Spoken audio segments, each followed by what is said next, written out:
मंडळ आणि जय भवानी महिला मंडळ त्यांच्या संकल्पनेतून प्रबोधनवादी एक सादरीकरण इथे आम्ही करणार आहोत. आतापर्यंत आपण आम्हाला जसे सहकार्य केले यापुढेही असेच राहू दे. धन्यवाद.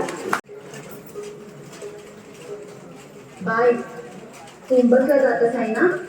घे तुझ्यासाठी आणता जीन्सची पॅन्ट. वय, तुला मुंबईला कॉलेजात जायला हवी होती ना, म्हणून घेतली. अगं पण पैसे? अगं आताच कमी घेतलं, देईन एवढ्या महिन्यात.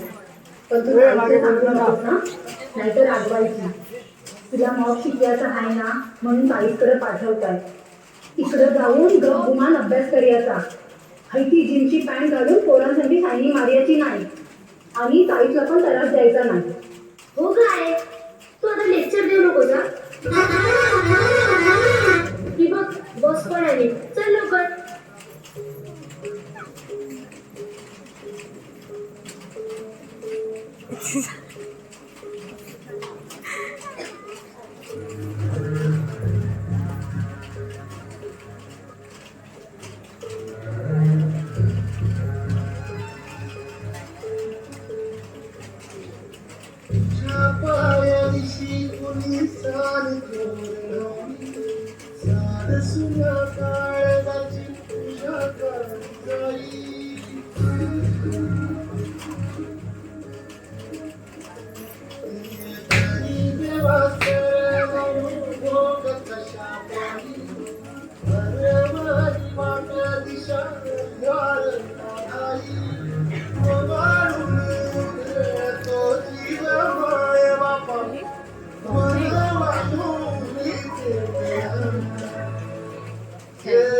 किती आली किती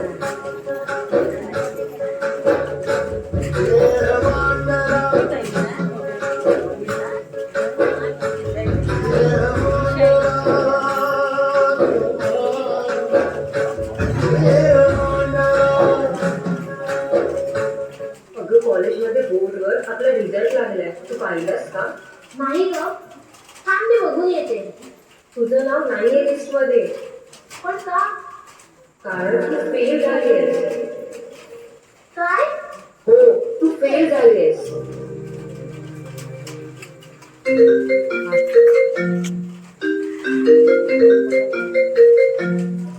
हॅलो आई, कुठं आहेस?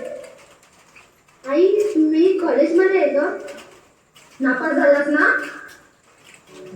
काय ग, नापास झालास ना? वाटलंच मला. यश मिळाला नसेल अभ्यासाला. त्या पोरांसाठी फिर्या येत नव्हता तुला, पण अभ्यासाला नाही. आई, सगळा कळलाय मला. अख्ख्या वाडीत चर्चा चालली आहे. जो तो बोलतोय, जो तो विचारतोय. काय सांगायचं मी? हे करिया तुला मुंबईत पाठवलं? अगं, तुमचा बाप गेल्यावर गिफ्ट करून तुम्हाला मोठा केला. तू जे मागितला ते दिला. इकडं मी मरमर मर्यादा आणि तू तिकडे मजा करते. आई, मी असं काही नाही केलं ग.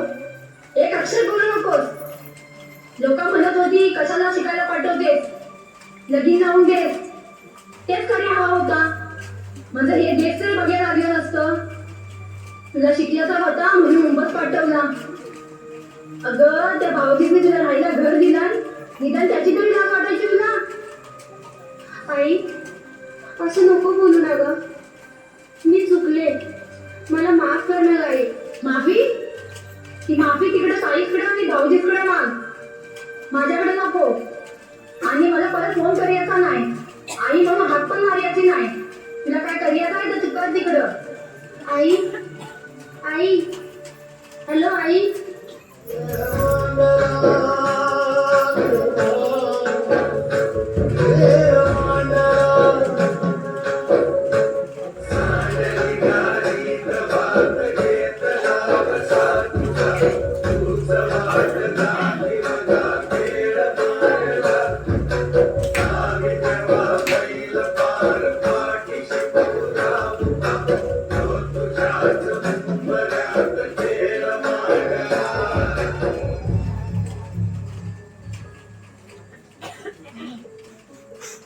चॉकलेट?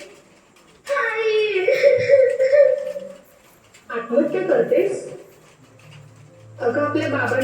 परिस्थितीसमोर हरून स्वतःला संपवलं. तुम्ही तेच करतेस. मुलांनी बाबांच्या पावलावर पाऊल ठेवून मोठं व्हायचं असतं, तर तू हे असं पाऊल ठेवणार आहेस. मी काय करू ग?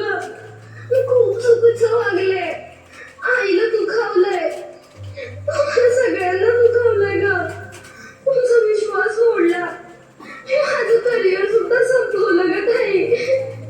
आता सगळे मार्ग बंद झाले. मी फेल झालीये. सगळे मार्ग बंद झाले असले तरी एक मार्ग आहे. कोणता? तुझ्यातल्या आत्मविश्वासाचा. म्हणजे लहानपणी तू आकाशातला चंद्र बघून बाबांना बोलायचीस, बाबा मला त्या चंद्राला हात लावायचाय. तेव्हा बाबा म्हणायचे, अगं शक्य नाही ते, तू नाही हात लावू शकत चंद्राला, तो बघ किती दूर आहे. तर तू म्हणायचीस, बाबा तू बघ हा, एक दिवस मी नक्कीच चंद्राला हात लावेल. ज्या आत्मविश्वासानं हे तू बोलायचीस ना, तोच तुझा तुझ्यावर असलेला विश्वास. हा विश्वास आणि 440चा फॉर्म्युला. 440चा फॉर्म्युला? हो. जर तुला पुढची 40 वर्षे आनंदात राहायची असतील ना, तर आत्ताची ही 4 वर्षे तुला खूप मेहनत करावी लागेल. ही 4 वर्षे तुला तुझी पुढची वाट सोपी करून देतील. जे लोक आज तुझ्यावर बोट दाखवतायत, उद्या तेच हात तुझ्यासाठी टाळ्या वाजवतील. आता तूच खेळ. खेळायचं की जिंकायचं? जिंकायचं. हो. आता मी फक्त अभ्यासावर लक्ष केंद्रित करणार.